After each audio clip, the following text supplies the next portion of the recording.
friends, Ashley here with Crazy Brave Homeschool. I'm really excited to film this video today.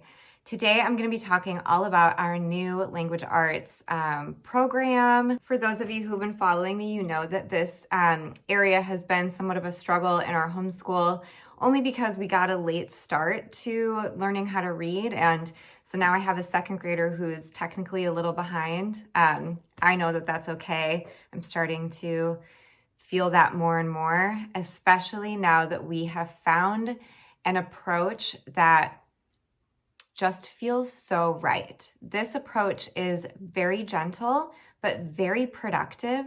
It's incredibly cohesive and comprehensive.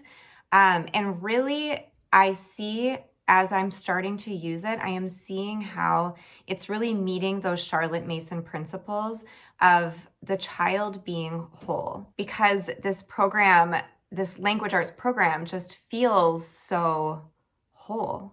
It just makes so much sense. Okay, so without further ado, let's get into it. I am talking about the McGuffey readers. So these are not a super popular topic on YouTube, but the videos that are out there are popular. So it's interesting. I don't see a ton of this on YouTube, but the videos that I do, I see a lot of excitement. So I mentioned in my last video that we were moving into the McGuffeys for my second graders language arts program. We have struggled a bit. I've tried a lot of different phonics programs and had decided to settle on All About Reading. I was even going to go backwards and go with All About Reading 1 just to kind of start from scratch, really solidify those phonics rules, get her confidence up, and likely stick with All About Reading throughout the course of our homeschool. But then I came across a YouTube video about using the McGuffey readers for the entire language arts curriculum. Okay, so some of you have been excited for me to make this video. Today, I'm going to show you exactly how we have implemented the McGuffeys into our homeschool. We are only on week 3, so this is really early. It's too early to be this excited and to be this matter of fact, but whatever. I'm going to show you guys anyway what we have been up to with these. Okay, so I'm going to flip the camera around, but first I just want to show you the resources that I'm using. So I know in the last video I had said, this is it, just 2 books for our entire language arts program. And that is still mostly true, but I have, through a lot of digging and research, I have found a lot of really great McGuffey resources out there. There are families, homeschool families, that are really excited about these and have created a lot of really cool products to pair with them. So we are using a few other things in addition to these. I will repeat for anyone who didn't see my last video, the reason that this is bound. So I have the first reader here that I just got off of Amazon. I'll mention real quick, McGuffey has the original McGuffey readers, and then a while later they came out with the revised. So these are from about early 1800s. The originals came out in around 1836, I think. And then in the early 1900s, I believe the revised were released. So there are different versions out there. We are using right now we're using the McGuffey Eclectic Primer, the revised edition from John Wiley and Sons. We are not using this first reader yet. My daughter is still on the primer. We will get to the first reader hopefully this year, and I don't know if we will use this one. I think I will probably buy the entire collection of hardcover books. I just, I got this one, whatever. We'll see. I'm not sure we'll use it. So this is a free download. I have lots of websites for you guys today. So you can get these for free, all of them, the primer through 6, at the Project Gutenberg site. So it's like an ebook that you can download as a PDF and print it out. This is how I'm using it right now. Like I said, I might purchase the entire collection. I'm not totally sure that we're gonna stick with this for years to come, even though I really want to. And I like that I can just kind of write in this and not care so much about ruining it. But anyway, that's why this looks like this. This is the primer, and then the original McGuffeys First Reader Companion Notebooks. This is a companion notebook that was written, created by Land of Kakiak. She has a YouTube channel with a ton of McGuffey videos that I have just been consuming. And she also has an Etsy shop where she has created a ton of resources and materials that pair with the McGuffeys. I will show you why a companion notebook is really necessary for one of these books. I have found, though, that the original McGuffey's Companion works perfectly well with this revised book, and you will see how we are using this. Other resources that I want to point out. If you have Canva, you can easily create your own schedule, which I have done, and I will go over this schedule. So this is pretty necessary when all you have is the book. It's kind of nice to have some sort of a schedule to go off on because you're including all components of language arts in these readings. And by that, I mean reading, writing, grammar, punctuation, narration, dictation, and so on, spelling, and so on. If you do not want to create your own schedule, Land of Kakiak has, and I got this as well, but I'm not currently using it.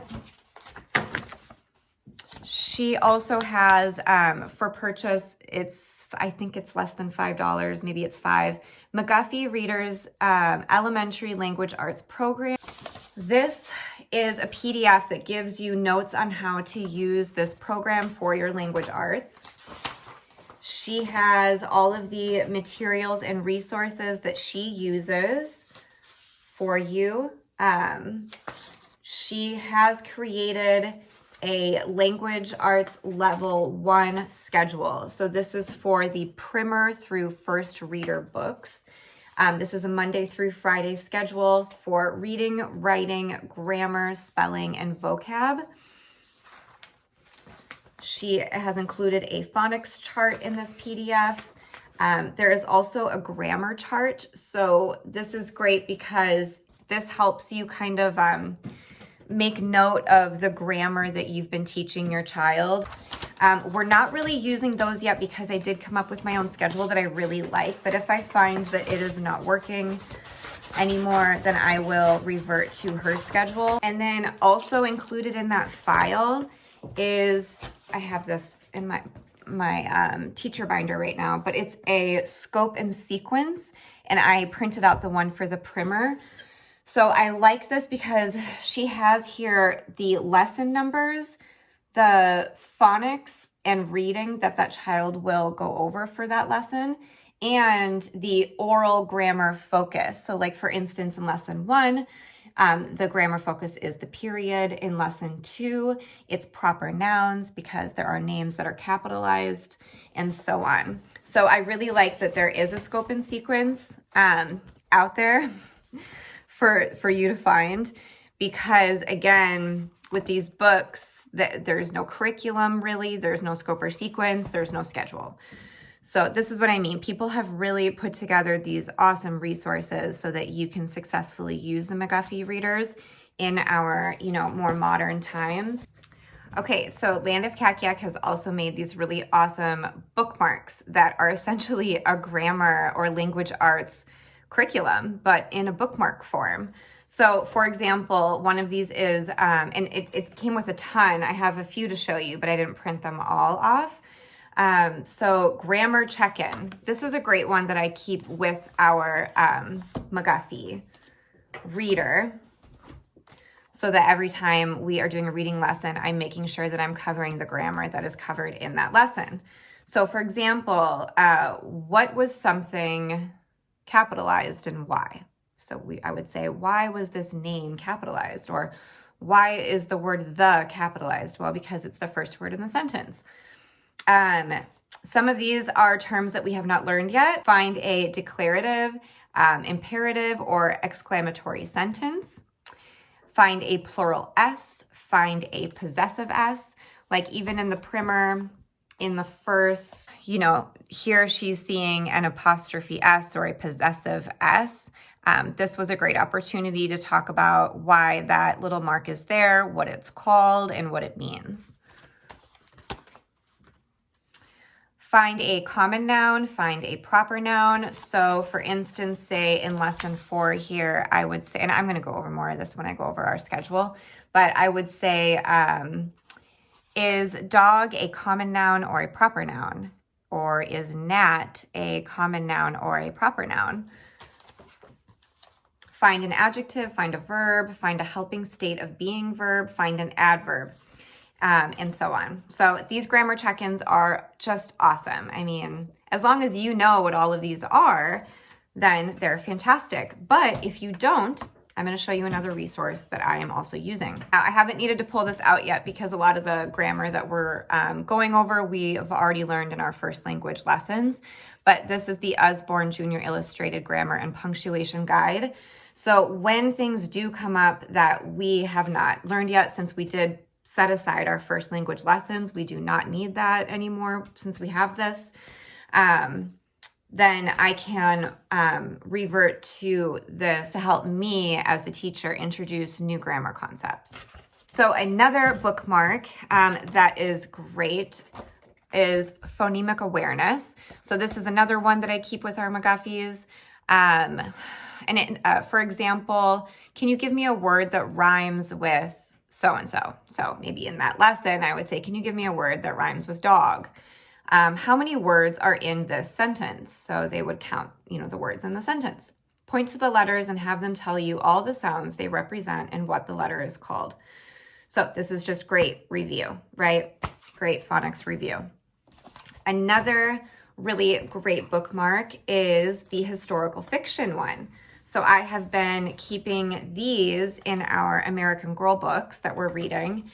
And this is great. So historical fiction questions: where and when did the story take place?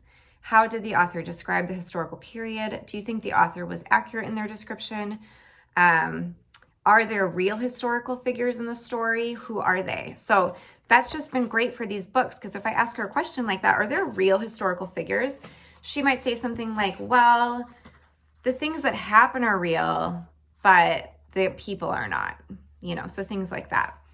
And then the other bookmark that we are using is the comprehension check-in. So as we read our read-alouds, I have this bookmark here where I can ask things like, do we know the setting? Do we know the characters? Do you know the genre? Who is telling the story? What do you think will happen next and why? Give examples of descriptive words or language used. What is the title of the book? Things like that. So, I have reading response pages in a journal that we use, but it's like, in a way, is that another thing that I could let go of? If we have comprehension check-in questions, why are we doing so much busy work, right? So these bookmarks are everything. Again, Land of Kakiak. Etsy shop is where I bought these. I think the bookmarks were $5. I will link all of the resources that I'm showing you here down below as well. Okay, a couple other resources before I tell you guys about how we're using these awesome readers. I got these Made Plain Phonics flashcards. I love these. I don't know what it is. It's like the size. They're sturdy. They're big. I just love them. And what I love the most about them is that they have the phonics rules on the back of the card. So when I show her the CH, I want to make sure that she is telling me all the sounds, not just ch, but that there are 3 sounds to CH. There's ch, k, and sh, like chef, school, and church. So, and then they show you exceptions. Sometimes the CH is silent, like in yacht.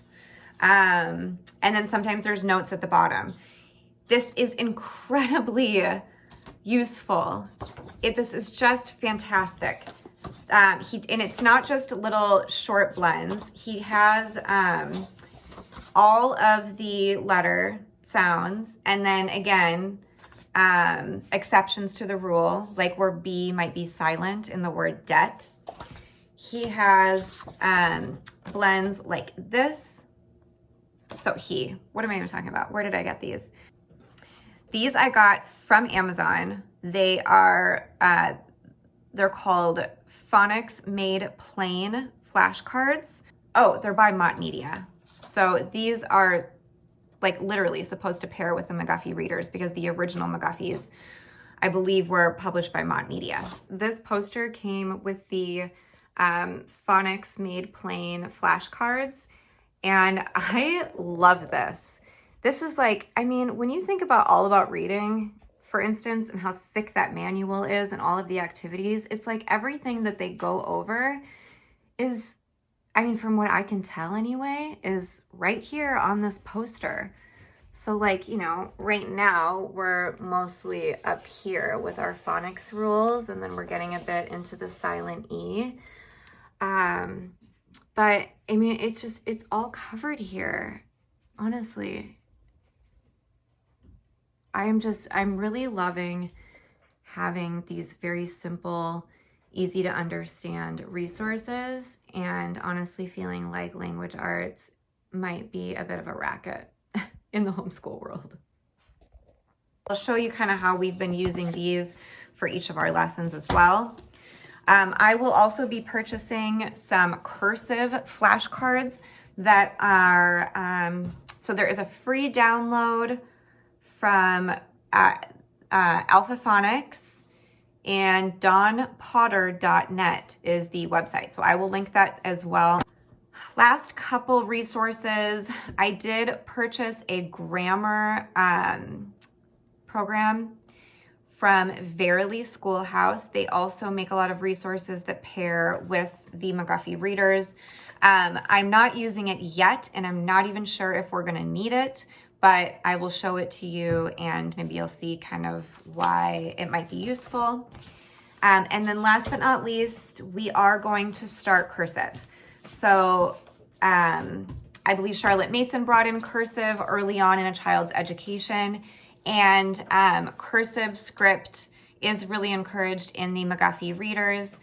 During this time, they were teaching print and script at the same time, side by side. So we have started doing that, and I'll show you how we're doing it in our Copywork notebook. But I found a cursive program for free, Blumenfeld's, it's from Alpha Phonics, cursive handwriting program.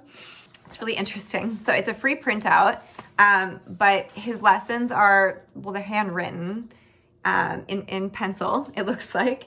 And so he goes through the lessons. Let's see, how many lessons are there? There are 63 lessons. And then the lessons are really simple. So if you can see, for instance, lesson 1, he has these little codes here that he uses for the curves. And I'll show you when I show you our notebook, but the first lesson would be the letter A and connecting the A in these ways. The next lesson would be the M, and then writing the M and connecting the M's like so, and so on. So I'll show you how we're using these lessons in our Copywork notebook. Okay, and then I know I said that was the last thing, but lastly, we do have a magnifying glass. I have seen a lot of families using their magnifying glass for the pictures because they are very detailed. Let me see, I'm gonna flip the camera around and show you. So I wonder if I turn on the light on our magnifying glass. Yeah, so this is cool. It has a light. Some people have these really old school ones that I actually really love, but ours that lights up is pretty neat. So you can kind of see a lot of the details close up on these pictures. And that's been kind of fun for my daughter to do. Okay, so I'm gonna flip the camera around and show you how we go through 4 days a week of using solely the McGuffey Reader as our language arts program. Okay, so this is everything I'm currently using for our language arts.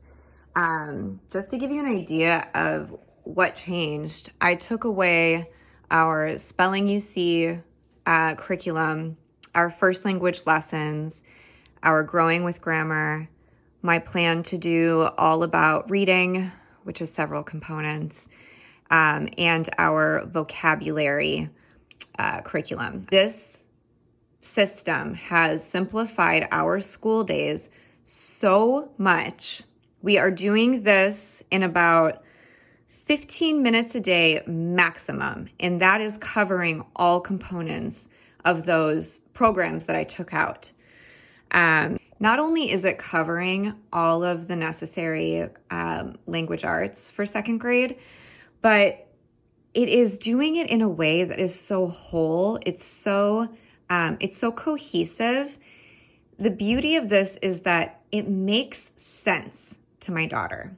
When you are using one piece of writing to teach her spelling and vocabulary and grammar and copywork and dictation, it makes so much more sense to the child.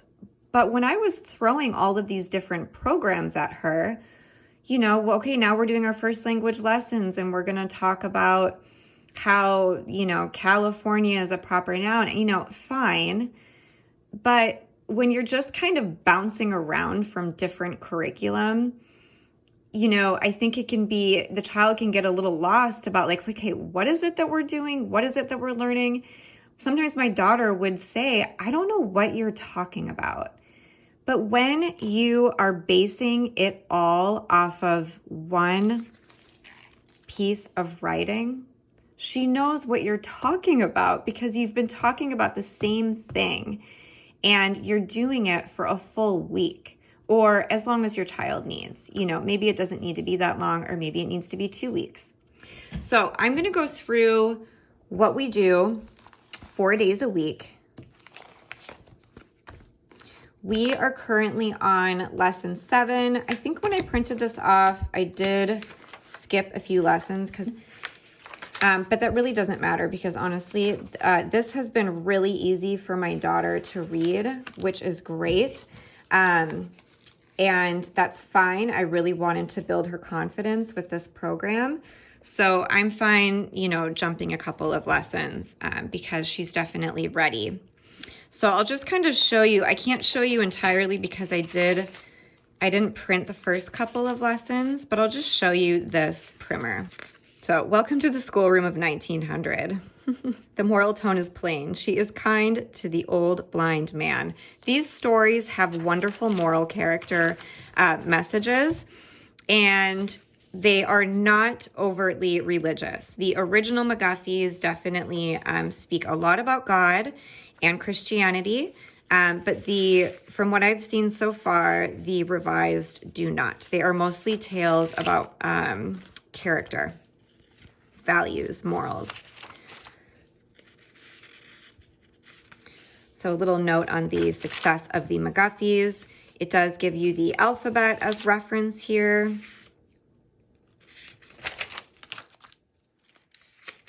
Really wonderful illustrations, which correct me if I'm wrong, but I believe that these illustrations are actually carvings into wood. So we started at lesson 3. You can see that this is really simple. And if you have a second grader, you're probably, wondering why we are going so simple here. She did have a late start to reading. She just learned to read towards the end of first grade. And so this is where we are at. But she is just trucking right along. This was our lesson last week. And we did this for 4 days. But by the second day, she was reading this fluently. I'm still trying to figure out if she's reading this fluently, do I call it and move on to the next lesson? And then we just start again at day 1, having missed some of the things that I wanted to do day 3 and 4. I'm not really sure. I think what I might, and I'll read this to you guys, but I think what I might end up doing is if she's reading the story fluently, then I will, on day 1, then I might skip to day 4 the next day and we will finish it there and then move on to the next story. Okay, so let's start here. This is where we are at. She's been working on this story this week. She read this very fluently the first day. Okay, so this is how we do a lesson. I am going to open up my companion notebook. This does say first reader companion notebook, and we are using the primer. It doesn't matter. You'll see that this is really just a notebook. It doesn't have to pair with the primer.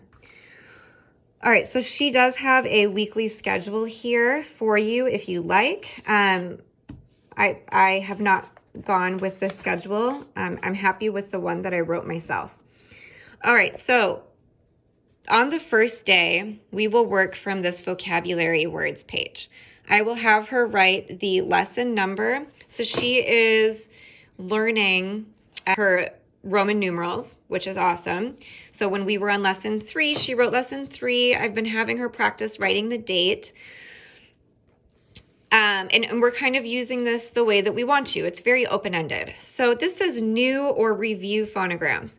So what I'm going to be putting here are words in the story that she's unfamiliar with. So let's just look at lesson 3 for this. The way that I would begin this lesson is I would say, okay, Pop, we're going to first read these words, and then I would tell her, I started circling the I forget, a lot of this is new terminology for me.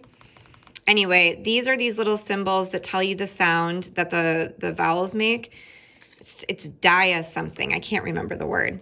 But anyway, we go through these words. I would take out of my folder here the flashcards that refer to the lesson. So these are flashcards for lesson 7 because that's where we ended. But for lesson 3, I would have the flashcard for F. I might even throw in a couple more like C or N just for review. So we would have those. And then this is a little bit of extra work on my part. I make flashcards for all of the words that are in the lesson.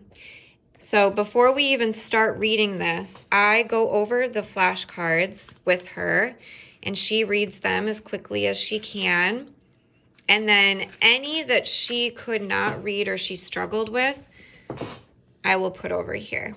So far, she has been doing really well on her flashcards, so that hasn't been an issue. Okay, so then I would say, okay, Pop, so by the end of the week, you're going to read this story like this. Anne and Nat. Anne has a fan. Nat has a hat. Anne can fan Nat.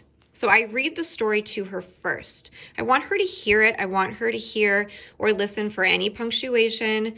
And I want her to hear it read smoothly without me sounding out any of the letters. So we do that, and then she reads the story. So she would go ahead and do that. After she's done reading the story, I give her the notebook, and without letting her see the words, I say to her, okay, Poppy, I want you to spell the word hat. And she would write hat, now spell fan, now spell can, and has, and so on. If there were any words that she spelled wrong, I would put them over here for words that we need to review the next day. All right, so let's see. I forgot to look at our little daily checklist here. So that's day 1. We review the flashcards and the phonograms. We read the story. She does her spelling. And then I have her copywork 1 sentence. So that is here. So first I write the sentence. I just choose one from the lesson. And then she writes it underneath. And then vocab, if any. So that would be like, once the book gets towards later on, if there was any words in here that she was not familiar with, we would look them up in the dictionary. I don't think that is going to be an issue whatsoever in this primer level. Okay, so that's all for day 1. You can see that we hit our phonics. She did her reading, she did spelling, she did copywork and vocabulary. That literally takes 15 minutes maximum. On day 2, and you can see I need to make a new one because I've already added in Sharpie here some things that I need to add to our checklist. Okay, so the first thing we would do on the same lesson, review the flashcards, and then I would have her dictate to me her spelling. So especially if there was a word that she did not know how to spell, but I would have her say just to me, Poppy, how do you spell hat, fan, can, and has? Okay, so she does her spelling, and then I have her read the story with expression. There is not much expression in this story because it's all periods. But in this story, there is a question mark. So she would, I would want her to read it as a question. Has the lad a dog? The lad has a fat dog. The dog has Nat's cap. So I want her to read it with expression, noting punctuation. If she doesn't know what the punctuation is, or if she did not read it with expression, then I will say, do you know what this little mark is? This is a question mark. So this is the way that you would read this sentence. She's been doing really well with grammar and such, so this really hasn't been an issue. Copy the sight words. So if there is a sight word that's very complicated for her, like night. If she's having a hard time spelling the word night for our day 1 spelling test, then we will get out the movable alphabet that I have, and we will do a couple exercises spelling the word spelling the word night, until she feels that she has that word memorized. We would also go over the rule for GH or IGH that are in the phonogram cards. Okay, so we would review any sight words, copy them. I would have her copy them in her vocabulary list. And then she's going to narrate the story. So we're still on day 2. I think I missed it. There's a page here for narration. So she would just draw a picture of the story and narrate to me what it was about. This is a very short story. So all she said was, Anne has a fan, Nat has a hat. Yes, that is accurate. All right, so we would also review grammar lessons. So let's say I might say to her, okay, why is this A capitalized? Or what is this mark right here? This little mark above the S, and why is it there? So we would review some grammar lessons. That's day 3. I'm sorry, that's day 2. On to day 3. We will review our flashcards. She will dictate to me the spelling of the sight words that were a struggle for her. So say that word night, I would have her dictate to me how to spell the word to make sure that she remembered. She will read the story again with expression and as smoothly as she can. I will then have her copy work 1 to 2 sentences. Oh, because this was such an easy reading for her, I believe we may have skipped day 3, and she didn't do more copy work. So on day 1, she did her copy work, the dog has Nat's cap. And then on day 3, she did the lad has a fat dog. So after her copy work, I would go through and circle the letters that need some work. So like this E is too high. These are too high. This G is a mess. Her A and S are too high. And I would show her, right? But I would point out what she did really well. So she nailed the punctuation, capital T and a period. She got the apostrophe S in there. This word cap looks really nice. She capitalized Nat. So you want to point out their strengths as well as what they need to work on. And then same thing here. So I would just circle what she needed to work on. But she did a better job on this sentence. Okay, and then find various words and discuss story elements. So say with lesson 6 here, there's really not a lot of story element. You know, if it was like a longer one that had a little bit more of a storyline, then yeah, we could discuss more of that. But we haven't really done much of that yet. Oops, sorry about my finger. But I would have her find various words. Poppy, can you find the word ran, Can you find has, question mark, things like that. And then review punctuation. So, right, again, tell me what a question mark is. Tell me what this apostrophe S is there for. And then day 4, review the flashcards. Practice reading silently and then read the story smoothly. I think that this is something that's, I know this is brand new for us. It's a new concept for her, but I'm excited to start bringing that in, especially for the stories that are very easy for her to read. I will quiz her on punctuation. Tell me the meaning of an apostrophe S or a possessive S. And then script copywork. So this is where I bring in the Blumenfeld Alpha Phonics cursive program. So we just started this. We did lesson 1 last week, or was that this week? So there is another page for Copywork. So let me just show you really quick the breakdown of this notebook. So you get, I think, 5 pages per lesson. So you've got your vocabulary page, a Copywork page, a dictation page, another Copywork page, and then the narration page. And then it starts over for the next lesson.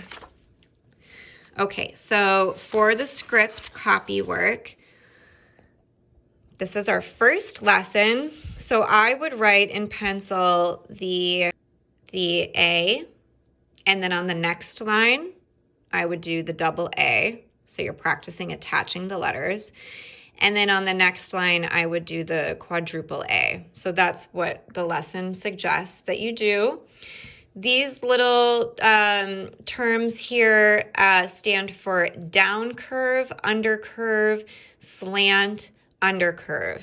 So I put those symbols here, and then I show her, like I take a highlighter, and maybe for the first couple, I show her with my highlighter, down curve, under curve, slant, under curve.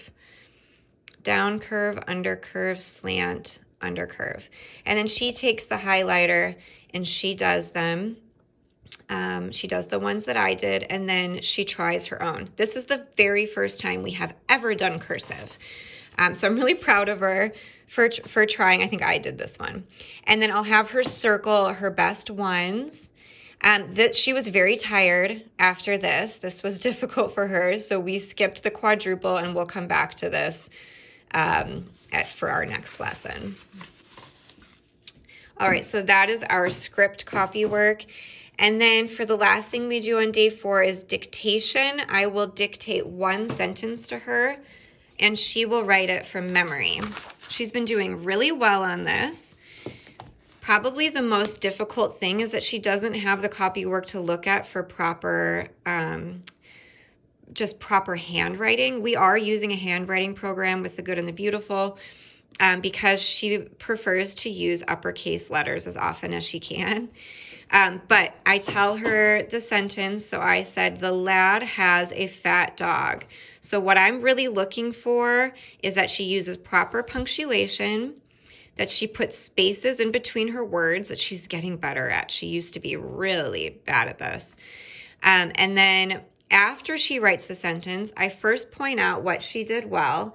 She got 100% on her spelling and punctuation, but then I note you've got to start working on these letters, to be lowercase, and then the O and the G need to move down to that bottom line. Okay, so that is a full week of lessons with the McGuffeys. Okay, so I hope you guys enjoyed that breakdown of how we're using the McGuffeys for a 4-day language arts curriculum.